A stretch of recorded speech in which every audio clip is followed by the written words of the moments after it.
You just hit enter and a tiny letter shot across the planet. Somewhere, a machine you will never see read it, wrote a reply, and sent it back, all before you could blink. That invisible little conversation is happening right now, on this very page, dozens of times over. It is the single most common thing that happens on the internet, and almost nobody can actually tell you how it works. So let's fix that. Every time you open a site, tap a button, or an app quietly loads your feed, the same simple dance runs underneath. Your device asks a question, a server answers it. Learn that one exchange, and the whole web stops being magic. It turns into a system you can read, debug, and build on. This is the request and response cycle, the steady heartbeat of everything you do online. And by the end of this, you'll never look at your address bar the same way again. It starts with an address. You type something into the bar, a name like a shop's, and a path to one specific shelf inside it. Your device breaks that address into pieces, which machine to talk to and which exact thing you want from it. Then it opens a connection to that machine, the way you dial a phone number before you say a single word. Nothing has been asked yet. You've just gotten a clear line to the right building. Here's the important part. The address alone is not the request, it's only the destination. What travels next is a short, strict little message that says what you actually want done. So think of the address as the envelope, and the message inside as the real letter. It's the same idea every single time, whether you're loading a photo, submitting a form, or pulling live scores. Every visit is a round trip. Picture your browser on the left, a server on the right, and a long wire running between them. Your side writes a small message, the request, and sends it down that wire. It races across routers, maybe across an entire ocean, and lands at the server. The server reads it, figures out what you asked for, does the work, and writes a reply, the response. That reply travels all the way back and lands on your screen as a page, an image, a line of data. Request out, response back. That's the whole cycle. And here's the part people always miss. Your browser and that server share no code and no trust. They have never met. They cooperate for one reason only. They both agree to speak the exact same tiny format for asking and answering. One trip out, one trip back, and the loop closes. Repeat that a few dozen times and you've got yourself a web page. Zoom into that first line. The request your browser sends opens with one short, precise sentence, and it always carries three parts. First, a verb, what you want to do. Second, a path, which thing exactly on that server. Third, the version, which edition of the rules you're both speaking. Read together, it's almost plain English. Get/users/42 version 1.1. That reads as, fetch the user at this address using these rules. That's it. That single line is the opening of nearly every request on the internet. Below it come a few more details, but this one line carries the core intent. Change the verb and you change the entire meaning, from reading to creating to deleting. Change the path and you point at a completely different thing. Once you can read that line, you can read what any app is really asking for just by watching its traffic go by. The first word is a verb, and there are only a handful that truly matter. Get means read, fetch me this, and don't change anything. Post means create, here's something new, add it. Put means update, replace what's already there. Delete means, well, delete. 4 verbs cover almost everything you do online. Refresh your feed. That's a read. Like a photo. A create. Edit your profile. An update. Remove a comment. A delete. It's a shared vocabulary that any two systems on Earth understand,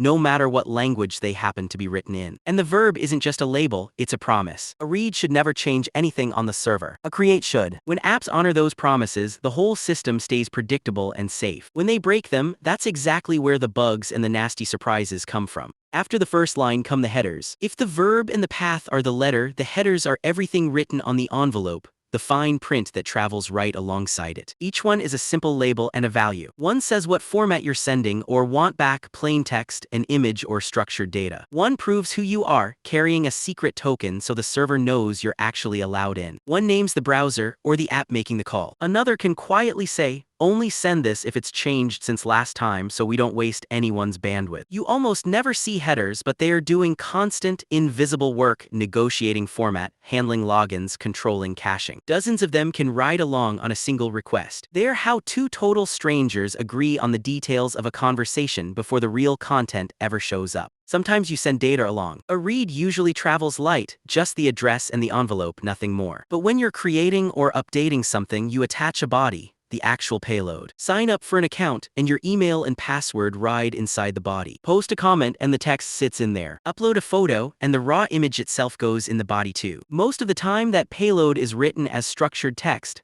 labeled fields the server can parse in a tiny fraction of a second. The header up top announces the format, so the server knows exactly how to read it. So here's the full shape. The verb says what to do, the path says where, the headers carry the fine print, and the body carries the cargo. Requests with cargo are how anything new ever actually gets into a system in the first place. Then the server answers back, and its reply is built the exact same way. Where your request opened with a verb, the response opens with a status, a quick verdict on how it all went. Under that come the response headers, the format of what's returned, how long you're allowed to cache it, cookies to remember you by. And then finally the body, the goods. That might be the markup for a page, an image, or a block of structured data your app turns into a screen. It's the same shape as the request, just mirrored. A first line, some headers, a body. So if you understand one side, you already understand the other. The whole protocol is really just these two symmetrical messages, thrown back and forth, millions upon millions of times a second, all over the entire world. Every answer starts with a number, a 3-digit status code,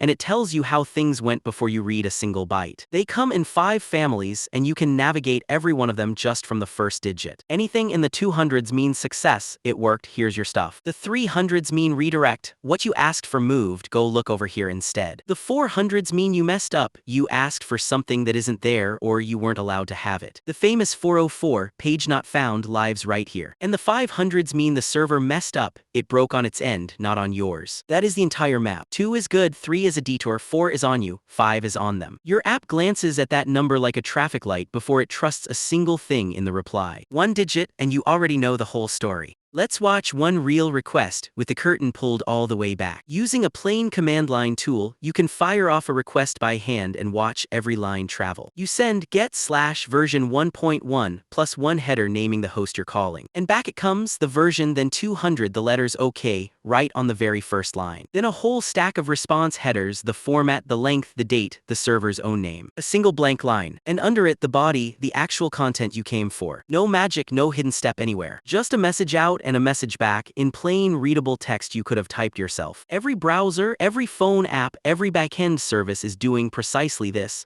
just millions of times faster than you could ever type it. Once you've seen one raw round trip, you can never unsee it underneath everything you use. Notice the little lock sitting next to the address. For years, these messages traveled as plain text, which meant anyone sitting between you and the server on the coffee shop network at your internet provider could read them and even quietly change them. The lock means the whole conversation is now scrambled, end to end. Before any request goes out, your device and the server run a quick secret handshake and agree on a private code. Everything after that, your password, your messages, the entire body is encrypted, completely unreadable to anyone stuck in the middle. It's the same request and response cycle underneath. It's just wrapped inside a sealed, tamper-proof envelope now. That's why the secure version is the default all across the modern web, and why your browser warns you so loudly the moment it's missing. Same letters, same round trip, just nobody else gets to read your mail. Here is a number that genuinely surprises people. When you load one ordinary web page, a news site, a shop, your social feed, your browser doesn't make one request. On a typical page today, it fires off around 70 separate ones. The page's text, then each image, each font, each script, each tracker, each little icon, every single one is its own tiny round trip, its own letter out and reply back. 70 conversations, most finishing in well under a second, all just so one single screen can appear in front of you. The page you see is the calm, still surface. Underneath it, a whole storm of these little exchanges is racing back and forth every time you so much as scroll. Now multiply that by billions of people, all day, every day, and you start to feel the true, staggering scale of the thing.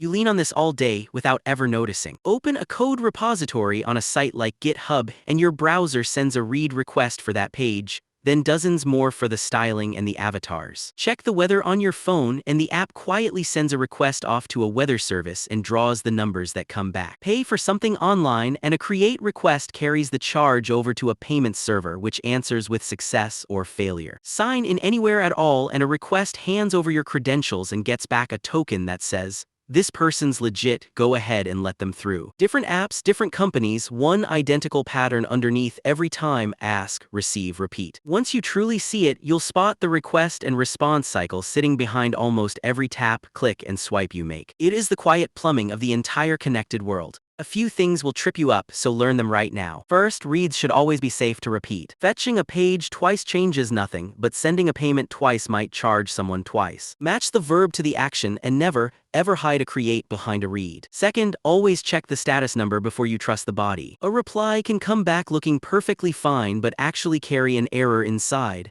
And if you skip that check, your app will happily show pure garbage. Third, never trust data just because it arrived in a response. It crossed the wide-open internet to reach you, treat it as suspect, and never put a secret key anywhere the browser or the app can leak it. Get those 3 right: safe verbs, checked statuses, guarded secrets, and you've already dodged the mistakes that burn most beginners. So pull it all together in 3 lines. 1. Every request is a verb, a path, and some fine print. Get this thing and here's who I am. 2. Every response fires back a 3-digit status and a body. 200 is good, 4 is on you, 5 is on them. 3. That single round trip request out and response back is the beat behind every page, every app, and every login on the internet. Master that one exchange, and the web stops being a black box. It becomes a conversation you can finally, actually hear. If this finally clicked for you, subscribe. The whole series is built to make the invisible parts of computing genuinely make sense. Next up, we open the letters themselves. The structured text format that carries almost all of this data back and forth, the one you will end up reading and writing more than any other. Same world, one level deeper. I'll see you there.